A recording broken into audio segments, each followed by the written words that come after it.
its potential artistically. And this is ordinary steel bar, just not very expensive, but it's been worked for 2.5 weeks on a piece like this, and now is a table in a friend's house in Milan. And then to show more on process, here this is a commission that involved making screens out of 40 millimeter thick aluminum. And again, I practiced quite a live process. You can see this is before we did much building in the behind the studio. This is over here, this is the railroad here, and we can get big trucks in here. So, and by the way, in the steel working area, we have a whole steel table or steel floor 50 millimeter thick, so we can weld the work down and use fabulous amounts of heat on it, and then use the forklift to bend it. But in this case, I took these 40 millimeter thick aluminum plates, and I would draw live on this, quite romantic images, to make perforated screens for a client in Shanghai. And you can see here the material has been cut through with, it's a plasma cutter. This is an industrial plasma cutter that is normally attached to a CNC tool, but in the studio we use it freehand. And you can see as the piece develops, the drawing is developing, and this is where I get a lot of, where I hope my work has some strength, is that basically it's a live action. I am designing this piece as I go along, so I'll make one cut and then develop from there. So you have to stay on your toes and stay awake. And then the craftsmen are now beginning to finish it.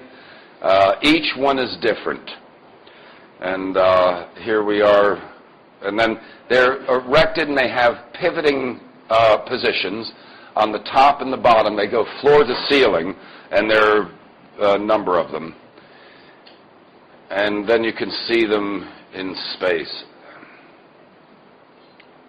And then another area of my work involves working on flat glass and sandblasting the glass with industrial equipment.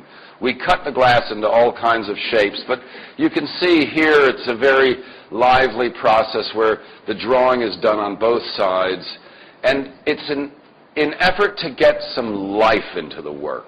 There's a thing in design which can be very dangerous, which I would call its design and execution. Off with his head. And the problem is you can easily lose the life force in the object. And so it's in this process one's able to continually change and morph the idea.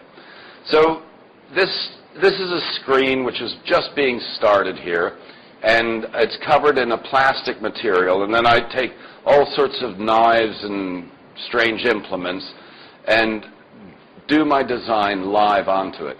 Now, anyone who's been out to the exhibition at the Hidden Gallery, do we call it, Mike? At Mike Knowles' place, I've done a big drawing out there, and you can see this is of the similar energy, but this is achieved by cutting through the materials.